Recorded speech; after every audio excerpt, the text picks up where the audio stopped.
वराहमिहिर एक भारतीय गणितज्ञ। वराहमिहिर कौन थे? वराहमिहिर 5वीं एवं 6वीं शताब्दी के प्रख्यात भारतीय गणितज्ञ, खगोलज्ञ, वैज्ञानिक थे। वराहमिहिर का जन्म सन 499 में ब्राह्मण परिवार में उज्जैन के शिप्रा नदी के निकट कपिथ नामक गांव में हुआ। वराहमिहिर के पिता का नाम आदित्य दास था। वे ज्योतिष विद्या के बहुत बड़े ज्ञानी थे। वराहमिहिर ने ज्योतिष विद्या अपने पिता से ही सीखी थी। ज्योतिष विद्या का अधिक ज्ञान होने के कारण राजा विक्रमादित्य ने वराहमिहिर को अपने 9 रत्नों में शामिल कर लिया था। वराहमिहिर की संतान भी थी। उनकी संतान का नाम प्रत्यूषा था। एक दिन वराहमिहिर महान खगोल और गणितज्ञ वैज्ञानिक आर्यभट्ट से मिले। वराहमिहिर आर्यभट्ट से इतने अधिक प्रभावित हुए कि उन्होंने ज्योतिष विद्या और खगोल के ज्ञान को ही अपने जीवन का आधार बना लिया। वराहमिहिर अपनी शिक्षा उज्जैन से पूर्ण की तथा उन्हें पर्यावरण विज्ञान, जल विज्ञान, भूविज्ञान आदि के बारे में महत्वपूर्ण टिप्पणियाँ की।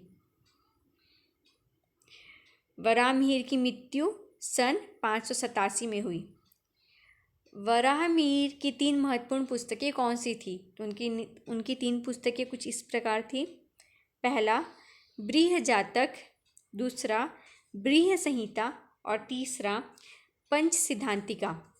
इन पुस्तकों में इन्होंने मुख्यतः त्रिकोणमिति से संबंधित सूत्रों को बताया है और त्रिकोणमिति के ज्ञान का परिचय दिया है। वराहमिहिर की कुछ कृतियाँ निम्न प्रकार की हैं।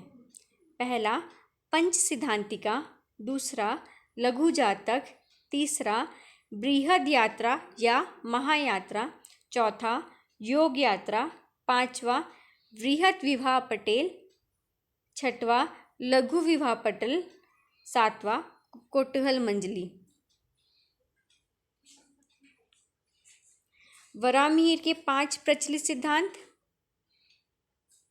पहला पॉलिश सिद्धांत, दूसरा रोमक सिद्धांत, तीसरा विशिष्ट सिद्धांत, चौथा सूर्य सिद्धांत, पांचवा पितामह सिद्धांत। वराहमिहिर का गणित में योगदान क्या है? वराहमिहिर ने त्रिकोणमिति सूत्र प्रतिपादित किया था। वे सूत्र कुछ इस प्रकार हैं। वराहमिहिर ने आर्यभट्ट द्वारा प्रतिपादित जया सारणी को भविष्य में और अधिक परिशुद्ध बनाया था। दूसरा संख्या सिद्धांत। वराहमिहिर ने संख्या सिद्धांत नाम का एक गणित ग्रंथ की भी रचना की थी। संख्या सिद्धांत के बारे में बहुत कम ही लोग जानते हैं। संख्या सिद्धांत के बारे में पूरी जानकारी नहीं है क्योंकि संख्या सिद्धांत का एक छोटा सा अंश ही प्राप्त किया गया था। संख्या सिद्धांत के बारे में गणितज्ञों का कहना है कि इसमें उन्नत अंक गणित, त्रिकोणमिति के साथ साथ कुछ अपेक्षाकृत सरल संकल्पना का भी समावेश किया गया है। तीसरा अंक गणित। वराहमिहिर ने पुण्य एवं ऋणात्मक संख्याओं के बीजगणित गुणों को परिभाषित किया था। चौथा कर्मचय संचय। वराहमिहिर ने वर्तमान समय में पास्कल त्रिकोण के नाम से प्रसिद्ध संख्याओं की खोज की थी। इनका उपयोग द्विपद गुणांक की गणना करने के लिए किया जाता है। पांचवा प्रकाशिकी। वराहमिहिर का प्रकाशिकी में बहुत अधिक योगदान रहा। वराहमिहिर ने कहा है, परावर्तन करों के प्रतिप्रकरण से होता है, इन्हें हम अपरिवर्तन कह सकते हैं।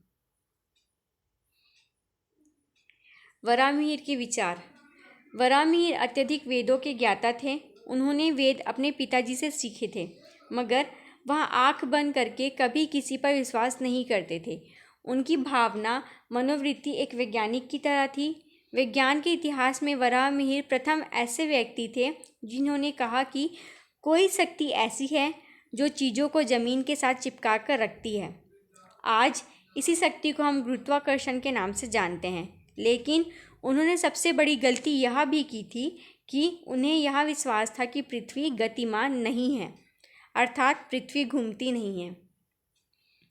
वराहमिहिर आर्यभट्ट की तरह ही पृथ्वी गोल है कहते थे। अगर यह घूम रही होती तो पक्षी पृथ्वी की गति के विपरीत दिशा में पश्चिम की ओर अपने घोंसले में उस समय वापस पहुंच जाते। वराहमिहिर ने पर्यावरण विज्ञान, जल विज्ञान, भूविज्ञान के संबंध में भी महत्वपूर्ण टिप्पणियां की थी।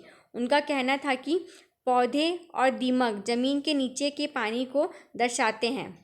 आज वैज्ञानिक जगत में उनके द्वारा इस पर ध्यान दिया जा रहा है। संस्कृत व्याकरण में दक्षता और वाणी पर अधिकार होने के कारण वराहमिहिर स्वयं को एक अनोखी शैली में व्यक्त किया था। वराहमिहिर ने अपनी विशेष ज्ञान और सरस्वती के कारण उन्होंने खगोल जैसे सुस्त विषय को भी रोचक बना दिया था, जिससे उन्हें बहुत ख्याति भी मिली थी। वराहमिहिर के ज्योतिष ग्रंथ क्या थे? तो वराहमिहिर के ज्योतिष ग्रंथ कुछ इस प्रकार थे। पहला लघु जातक, दूसरा बृहद जातक कथा और तीसरा बृहद संहिता। बृहद संहिता नाम के वस्तु विद्या, वायुमंडल की प्रकृति, वृक्ष, आयुर्वेद आदि विषय सम्मिलित हैं।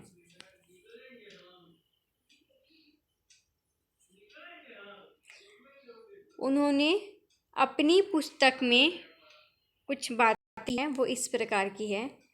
ज्योतिष विद्या एक अंतः सागर है और हर कोई इसे आसानी से पार नहीं कर सकता। मेरी पुस्तक एक ऐसा सुरक्षित नाम है, जो इसे पढ़ेगा वह उसे पा जाएगा।